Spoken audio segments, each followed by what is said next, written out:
Hello friends, എല്ലാവർക്കും സ്വാഗതം. ഇന്ന് ഞാൻ വന്നിട്ടുള്ളത് നമുക്കെല്ലാവർക്കും തന്നെ ഒരുപോലെ ഇഷ്ടപ്പെടുന്ന പൊതിച്ചോറുമായിട്ടാണ്. അപ്പോൾ ഒരു നാടൻ പൊതിച്ചോറിലെ റെസിപ്പീസ് എന്തൊക്കെയാണെന്ന് നമുക്ക് നോക്കാം. ആദ്യം മുട്ട പൊരിച്ചെടുക്കാം. എഗ്ഗ് ഫ്രൈ ചെയ്തെടുക്കാൻ വേണ്ടിയിട്ട് ആദ്യം ഒരു ബൗളിലേക്ക് മുട്ട പൊട്ടിച്ചൊഴിക്കാം. ഇനി ഇതിലേക്ക് 2-3 ചെറിയ ഉള്ളി അരിഞ്ഞതും ഒരു പച്ചമുളക് അരിഞ്ഞതും ചേർത്ത് പിന്നെ ആവശ്യത്തിന് ഉപ്പും കൂടി ചേർത്തതിന് ശേഷം നന്നായിട്ടൊന്ന് മിക്സ് ചെയ്തെടുക്കാം.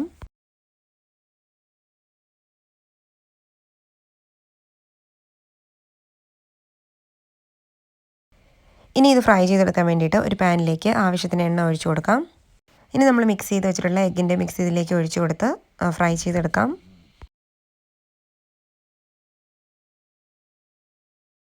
ഇപ്പോൾ നമ്മുടെ എഗ് ഫ്രൈ ഇവിടെ റെഡി ആയിട്ടുണ്ട്.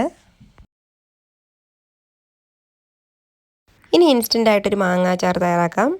ഞാനൊരു 2 മാങ്ങ പൊടിയായിട്ട് അരിഞ്ഞു വെച്ചിട്ടുണ്ട്. ഇതിലേക്ക് ആവശ്യത്തിന് ഉപ്പ് ചേർത്ത് നന്നായിട്ടൊന്ന് മിക്സ് ചെയ്ത് കൊടുത്തതിന് ശേഷം 1 മണിക്കൂർ മാറ്റി വയ്ക്കാം.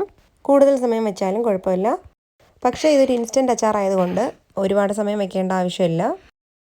ഇനി ഇതിലേക്ക് ഒരു 1/4 ടീസ്പൂൺ കായപ്പൊടി, 1/4 ടീസ്പൂൺ മഞ്ഞൾപ്പൊടി, ഒരു 1/4 ടീസ്പൂൺ ഉലുവ പൊടിച്ചത്, ഇനി ഒരു 3-4 ടീസ്പൂൺ അല്ലെങ്കിൽ നമ്മുടെ എരിവിനനുസരിച്ച് മുളക് പൊടിയും കൂടി ചേർത്ത് കൊടുക്കാം.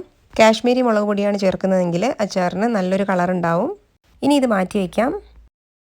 ഇനി ഈ സമയം കൊണ്ട് ഒരു പാൻ ചൂടാക്കി അതിലേക്ക് കുറച്ചധികം നല്ലെണ്ണ ഒഴിച്ചു കൊടുക്കാം.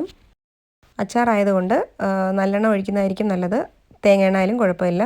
ഇനി ഇതിലേക്ക് കടുകും കറിവേപ്പിലയും വറ്റൽമുളകും ചേർത്ത് നന്നായിട്ടൊന്ന് ചൂടാക്കിയെടുക്കാം.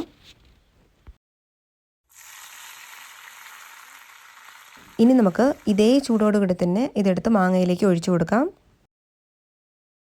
എണ്ണ നല്ല ചൂടായതുകൊണ്ട് പൊടികളുടെ പച്ചമണം ഇതിൽ തന്നെ നമുക്ക് മാറിക്കിട്ടും.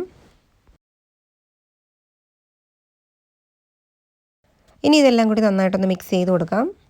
നല്ലെണ്ണ കുറച്ച് കൂടുതൽ എടുക്കുമ്പോൾ അച്ചാറിന് നല്ല ടേസ്റ്റ് ആയിരിക്കും. ഇനി ഇത് മിക്സ് ചെയ്തതിന് ശേഷം ആവശ്യമുണ്ടെങ്കിൽ നമുക്ക് കുറച്ചും കൂടി ചൂടുവെള്ളം ഒഴിച്ചു കൊടുക്കാം. ഇപ്പോൾ നമ്മുടെ ഇൻസ്റ്റൻ്റ് ആയിട്ടുള്ള മാങ്ങ അച്ചാറും റെഡി ആയിട്ടുണ്ട്. ഇനി മീനൊന്ന് പൊരിച്ചെടുക്കാം. ഒരു ബൗളിലേക്ക് ആവശ്യത്തിന് മഞ്ഞൾപ്പൊടിയും മുളക് പൊടിയും ഒരല്പം മല്ലിപ്പൊടിയും ആവശ്യത്തിന് ഉപ്പും കൂടി ചേർക്കാം.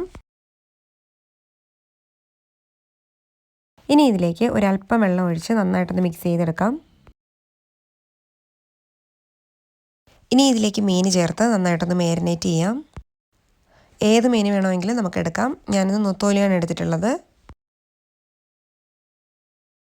ഇനി ഇതൊരു 15 മിനിറ്റ് വെച്ചതിന് ശേഷം ഫ്രൈ ചെയ്തെടുക്കാം.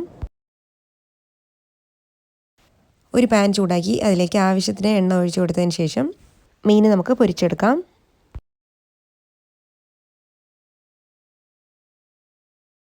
ഇപ്പോൾ ഫിഷ് ഫ്രൈയും ഇവിടെ റെഡി ആയിട്ടുണ്ട്. ഇനി നമുക്കിത് കോരി മാറ്റാം. ഇനി ചമ്മന്തി അരച്ചെടുക്കാൻ വേണ്ടിയിട്ട് ഒരു മിക്സിയുടെ ജാറിലേക്ക് 1 കപ്പ് തേങ്ങ ഇട്ട് കൊടുക്കാം. ഇനി ഇതിലേക്ക് ഒരു 1/4 ടീസ്പൂൺ ജീരകം, ഒരു 3 ചെറിയ ഉള്ളി അരിഞ്ഞത്, ഒരു ചെറിയ കഷ്ണം ഇഞ്ചി, ഒരല്പം പുളി, ഒരു തണ്ട് കറിവേപ്പില, ആവശ്യത്തിന് ഉപ്പ്, ഒരു വറ്റൽമുളക്, പിന്നെ ആവശ്യത്തിന് മുളക് പൊടിയും കൂടി ചേർത്ത് കൊടുക്കാം. വറ്റൽമുളക് അല്ലെങ്കിൽ മുളക് പൊടി ഏതെങ്കിലും ഒന്ന് മാത്രം ഉപയോഗിച്ചും നമുക്കിത് ചെയ്യാം. വറ്റൽമുളക് മാത്രമാണെങ്കിൽ ഒരു 3 മുതൽ 4 വറ്റൽമുളക് വരെ നമുക്ക് എടുക്കാം. ഇനി ഇത് ഫൈനായിട്ടല്ലാതെ നല്ല കോഴ്സായിട്ട് നമുക്കിത് അരച്ചെടുക്കാം. ഇപ്പോൾ നമ്മുടെ ചമ്മന്തിയും ഇവിടെ റെഡി ആയിട്ടുണ്ട്. ഇനി അവിയലിൻ്റെ റെസിപ്പി ഡീറ്റെയിൽഡ് ആയിട്ട് ഞാനിതിനു മുമ്പ് പോസ്റ്റ് ചെയ്തിട്ടുണ്ട്. അതിൻ്റെ ലിങ്ക് ഞാൻ ഡിസ്ക്രിപ്ഷൻ ബോക്സിൽ കൊടുക്കാം. ആദ്യം എല്ലാ വെജിറ്റബിൾസും കൂടി അല്പം വെള്ളവും മഞ്ഞൾപ്പൊടിയും ഉപ്പും ഇട്ട് കുക്ക് ചെയ്തെടുക്കാം.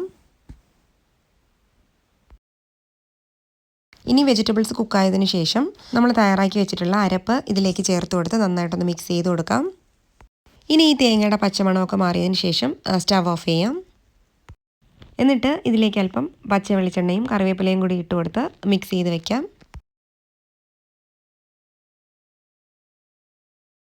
ഇപ്പോൾ നമ്മുടെ അവിയലും റെഡി ആയിട്ടുണ്ട്.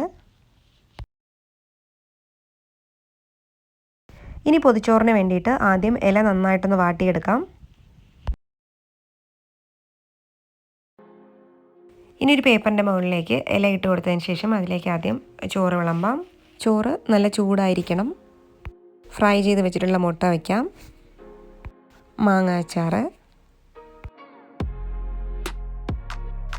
ഇനി ചമ്മന്തി വെച്ച് കൊടുക്കാം. അവിയൽ വയ്ക്കാം.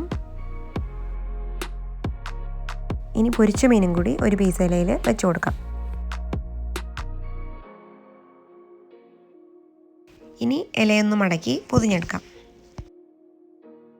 ഇനി പൊതിഞ്ഞതിന് ശേഷം ഇലയുടെ ഫ്ലേവർ നമുക്ക് കിട്ടാൻ വേണ്ടിയിട്ട് ഒരു 2 മണിക്കൂറെങ്കിലും കഴിഞ്ഞതിന് ശേഷം മാത്രമേ പൊതി നമ്മൾ തുറക്കാൻ പാടുള്ളൂ.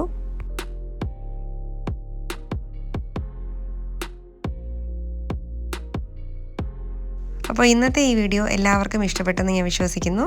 ഇഷ്ടപ്പെട്ടെങ്കിൽ പ്ലീസ് ലൈക്ക് ചെയ്യുക, ഷെയർ ചെയ്യുക, സബ്സ്ക്രൈബ് ചെയ്യുക. കൂടെ തന്നെ തൊട്ടടുത്തുള്ള ബെല്ലൈക്കണും ക്ലിക്ക് ചെയ്യുക. Thank you. അപ്പോൾ മറ്റൊരു അടിപൊളി വീഡിയോ ആയിട്ട് വീണ്ടും കാണുന്നവരെ ടാറ്റാ, ബൈ.